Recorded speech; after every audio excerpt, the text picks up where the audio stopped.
Începem prin a ne construi materialele de care avem nevoie și avem nevoie de polistiren din ăsta care se pune sub parchet.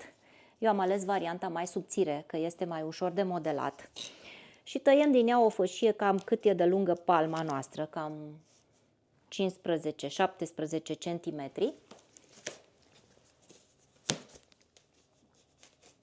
Trebuie să avem grijă să aibă aceeași lățime ca să funcționeze ceea ce ne-am propus.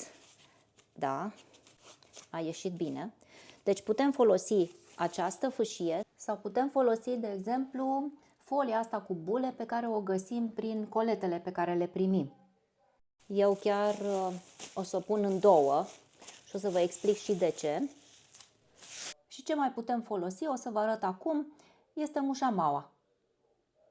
Eu deja am făcut aici un melc. De fapt, nici nu i-aș spune melc, eu mai degrabă i-aș spune ruladă. Dar melc l-a botezat creatoarea acestei metode.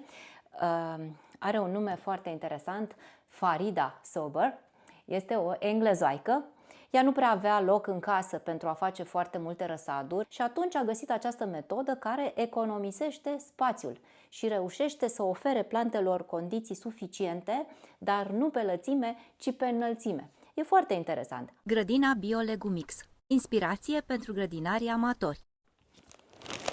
Cel mai bine pentru semănat este să folosim substrat special, turbă specială pentru semănat, despre care știm sigur că nu are semințe de buruieni, e liberă de boli și de dăunători și asigură și nutrienții necesari, cel puțin pentru prima parte de dezvoltare a plântuțelor. Și mai punem și perlit, cam 10%.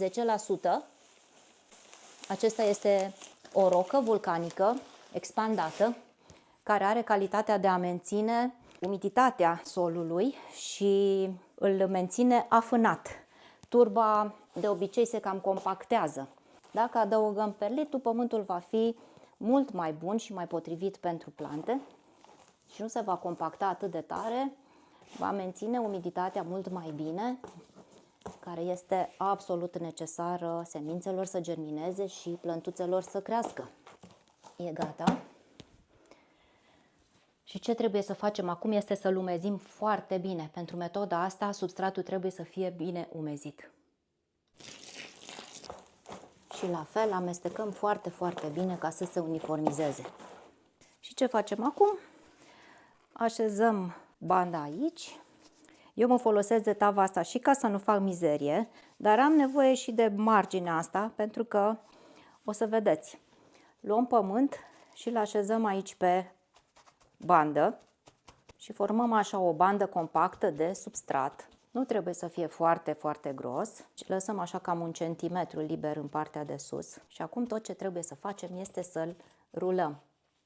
Exact ca pe o ruladă de prăjitură sau ca pe un melc, cum spune Farida, cum spune și Adina Luca, singura româncă pe care am văzut-o practicând această metodă și popularizând pe rețelele de socializare, că sunt convinsă că mai sunt și alți grădinari pasionați, dar care poate nu au apucat să-și arate rezultatele cu această metodă sau poate nu am reușit eu să-i văd. Dacă mai sunteți care practicați și care ați avut rezultate, chiar vă rog să-mi scrieți. Deci am format un rulou pe care nu trebuie decât să-l fixăm cu o bandă scoci, deocamdată așa, ușor, apoi o să îl și leg ca să fiu sigură că stă. Presăm cu degetul pământul din interiorul ruloului și mai completăm dacă e cazul, astfel încât el să vină la un nivel uniform, aproximativ la 1 cm de la marginea de sus. În această spirală, în acest melc, voi semăna vinete. Am pus deja într-o tavă alveolară câteva semințe și între timp au mai germinat și altele și aș vrea să le salvez și chiar să fac o comparație între semințele germinate și răsărite în substrat în tăvi alveolare prin comparație cu această metodă. Am aici niște cifre care corespund cu niște informații din agenda grădinarului, agenda mea. Voi scrie această cifră pe o etichetă, tocmai ca să nu le încurc Și în felul acesta vom putea semăna chiar mai multe soiuri în aceeași spirală. Voi începe din capătul ăsta, de la margine, semințele cu numărul 6. Cum le semănăm? Le voi face loc, pur și simplu. Voi adânci puțin aici, în interiorul melcului.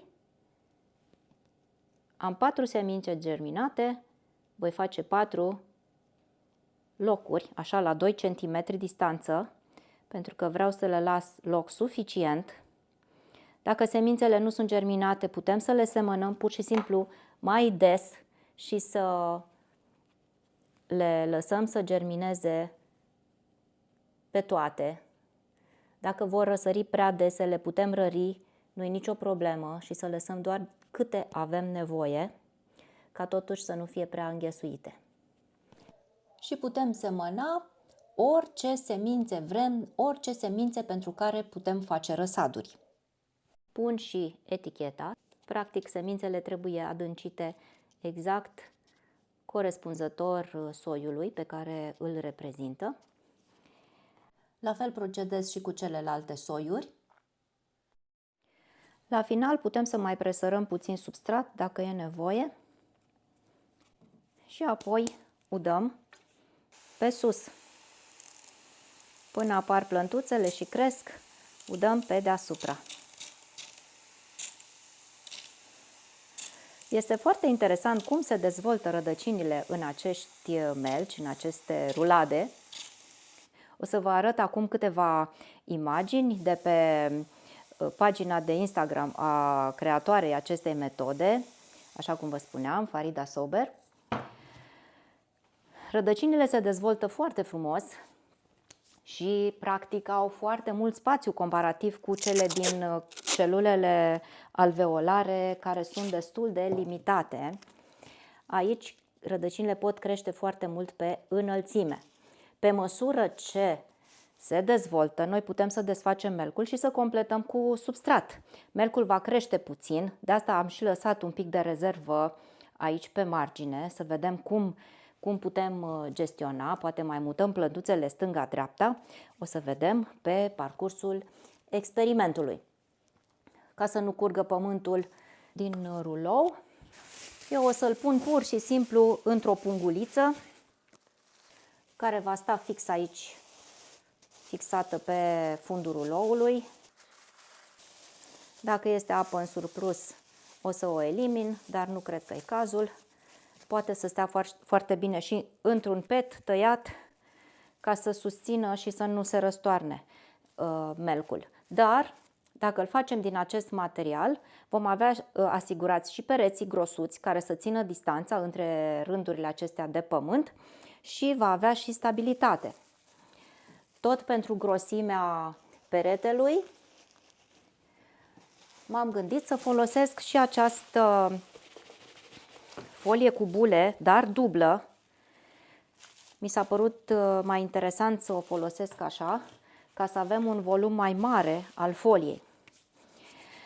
Grădinarii pe care i-am urmărit au încercat de-a lungul timpului să folosească și alte materiale mai ecologice, biodegradabile, cum ar fi cartonul, hârtia de ziar, hârtia de împachetat.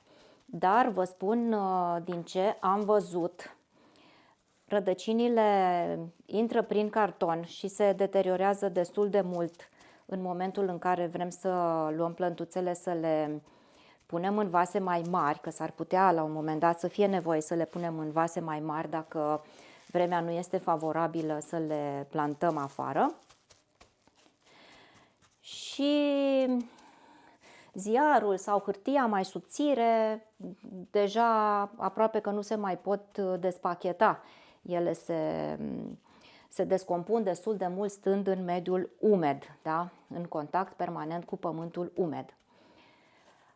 De asemenea, toate aceste materiale care conțin celuloză, da? Ziar, hârtie, carton, se usucă mult mai repede și nu reușesc să mențină umiditatea substratului cât ar trebui să fie. Eu aici pregătesc un nou rulou în care voi pune ardei. Voi încerca să pun pământul până sus, să vedem Ce se întâmplă dacă facem așa? Semințele de ardei pe care le voi semăna în acest melc sunt tot pregerminate, pentru că am mai pus deja și într-o tavă alveolară și voi putea să fac comparație cu această metodă. Am ajuns la concluzia că vinetele și ardeii trebuie puse la pregerminat pentru că răsar în momente foarte diferite, nu toate semințele sunt viabile și atunci este mult mai sigur să merg cu semințele gata, pregătite și care vor răsări cu siguranță. O, da, e mult mai bine. Deci trebuie să-l așezăm până sus și apoi doar mai scoatem din el. Perfect! Uite ce rulou frumos! Iată și al doilea melc cu ardei. Se pare că au mai mult pământ. Nu doar se pare, sigur au mai mult pământ. Și o să putem să îi comparăm cu ceilalți care au mai puțin și să tragem niște concluzii. Cam așa arată primul melc cu ardei, pe care l-am făcut dintr-o folie de polietilenă expandată și mai subțire, cea care se folosește la colete. Acum, udăm bine, îi ducem într-un mediu călduros și să vă arăt ce mai putem face ca să menținem umiditatea și să creăm un mic efect de seră. Putem să le punem în cap o cască de baie sau această protecție care se spune că este pentru vasele pe care le punem în frigider. Ea este foarte transparentă și lasă lumina să pătrundă dacă e nevoie de lumină. După ce au răsărit, dăm capișonul la o parte și le ducem la lumină multă. Iată spiralele mele, melcii, rulourile, ruladele, cum vreți să le spuneți. Să vedem ce va fi în continuare, vă țin la curent. Despre răsaduri clasice făcute în casă am deja o mulțime de postări făcute, nu îmi place să mă repet și sunt atâtea lucruri importante pe care le putem arăta. Nu e cazul să ne repetăm. Găsiți playlistul aici pe ecran și luați de acolo toate informațiile de care aveți nevoie. Până data viitoare vă doresc sănătate, că e mai bună decât toate.